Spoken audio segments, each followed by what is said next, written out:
place where the sun shines every day. So come with me, I'll take you there. I'll take you there. Okay, right there. Who's never been to the beach? What? I never been to the beach. This is a good day. Oh, yeah. We just fell in love with the island. We fell in love with nature, and I thought, you know what, this is where I want to raise my family.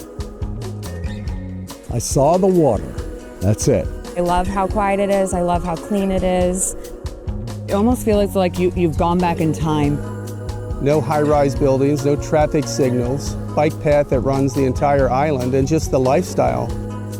You can see how beautiful it is. You can see the resources around us. We know that 70% of this island will always look the way it does right now.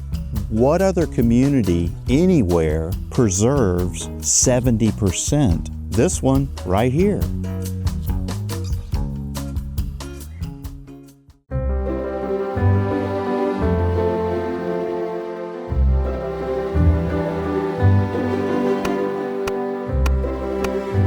We were founded in 1967 and primarily to protect the unique natural resources of San Amel and Captiva Islands. What we really pride ourselves on is taking that science and informing policy and management decisions that have a direct impact on the quality of life of the people that live here and the businesses here. That really is what SCCF's all about. It's just so important to understand that without the incredible staff and volunteers that we have here, I don't think we'd be as successful in protecting this special place, and we wouldn't have the thriving economy that we have if it weren't for the work that we do here at SCCF. Anywhere you go, you're seeing work being done to preserve what we have here and keeping this island untouched. That's a big job. On a typical day, our staff and volunteers are working from our coastal bays to our Gulf beaches. They come in before the crack of dawn. Wendy to start doing her work as our CFO and sit down in front of a spreadsheet and drill down where we are in our budget. It's Kelly and all of our sea turtle staff going out there to be able to monitor our sea turtles. Florida's beaches provide some of the most important nesting habitat in the entire world for sea turtles, so what we do here really does make a difference.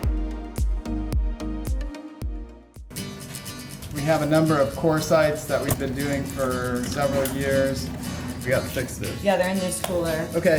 So we'll go up to Whiskey Creek. It's of interest to us because we want to understand where harmful algal blooms come from, and this is a potential source of nutrients and potential incubation area. Taking notes about how many snowies are here, which ones are here, and where they're digging the nest scrapes. This is one of my favorite views of the property, early in the morning. We're just going to make sure things have been well watered, any leaf litter gets picked up, cleaned up, so it looks nice and neat. Pull out the carts for people for when they come and buy plants. The first of 3 zoning hearings start Friday at 9 a.m. at the Old Lee County Courthouse in downtown Fort Myers. This is a parking pass. So here's a bucket. There's gloves in there and trash bags. Fantastic. Bring the trash back here. We'll throw it in the dumpster, and then lunch is at 11. I think making sure the beach is clean is important all the time. Not just after a hurricane, but this is a beautiful place. Everybody loves coming here. Good morning, guys. Come on in. We're going to have 40 campers. Welcome. We've got some friends waiting on you. Now, are we going to have a bunch of fun today?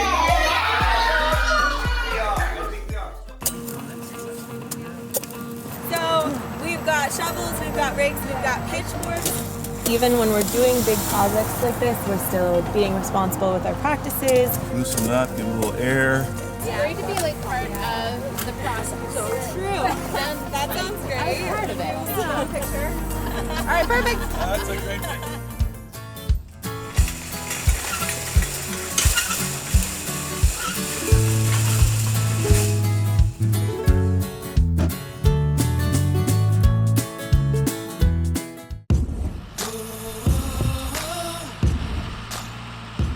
coming back here. We're cleaning up the vines.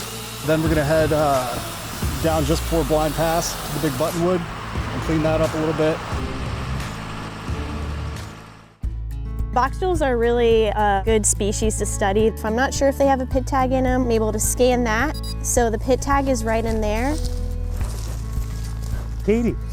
It's called an indigo snake because the black skin in the sunlight gives off a blue or purplish color. They really have no fear of us. State your name for the record. I'm Matt Pallas. I'm the Environmental Policy Director for the Sanibel Captiva Conservation Foundation. There's many components of the Lee Plan that make it clear that applications like this for zoning changes really need to respect the natural resources that we have in Lee County and that we rely on. So we're going to take this out to our restoration site. The volunteers that are going out with us today get to see a different side of SCCF. They get to come out and get hands-on and be part of the restoration effort. Go for it. Go forth and conquer, my friend. Then they go out into the community, they recruit new volunteers for us and are able to spread the word of what we're doing and hopefully get some more people to care. Planting native helps so that you don't have to use irrigation in your landscape. You don't have to use any fertilizers. You can reduce the amount of pesticides. Blackweed's a really great one that it's shown to be really resilient in the hurricanes. You see this tree right back here? Yeah. Extremely salt tolerant. What are some of the things for Sanibel that this is most concerning about? What we don't want is for this thing to continue on because it will get into the food web. The wildlife, the sea turtles will then become impacted by the toxin. One group developed a way to track toxic algae as it moves through the river. Just as the water flows, so can blue-green algae. Which is why Eric Milbrandt and other researchers from the Sanibel Captiva Conservation Foundation team are working to track toxic algae blooms. Really interested in the fate of the bloom, not only when it's in its most strong growth phase, but also as it moves through the estuary. SCCF is also collaborating with researchers and modeling scientists on the East Coast in the St. Lucie estuary to continue to expand and understand Lake Okeechobee and our coastal estuaries. My name is Richard, and of course we have Audrey and Sammy with us from the Sanibel Captiva Conservation Foundation. So after the storm knocked out their nests and their nest trees, they got right back to it, rebuilt. It was kind of inspiring, actually. This is a sunset birding cruise. Part of the proceeds of the ticket sales go to the SCCF Shorebird program. Thank you all so much. I'm at myself, Audrey, SCCF, everybody here.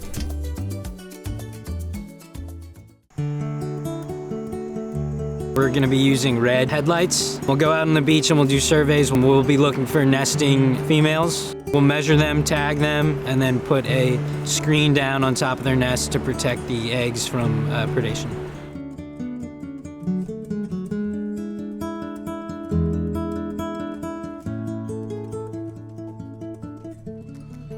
Without SCCF, we don't have the backing and the research in order to keep these lands protected.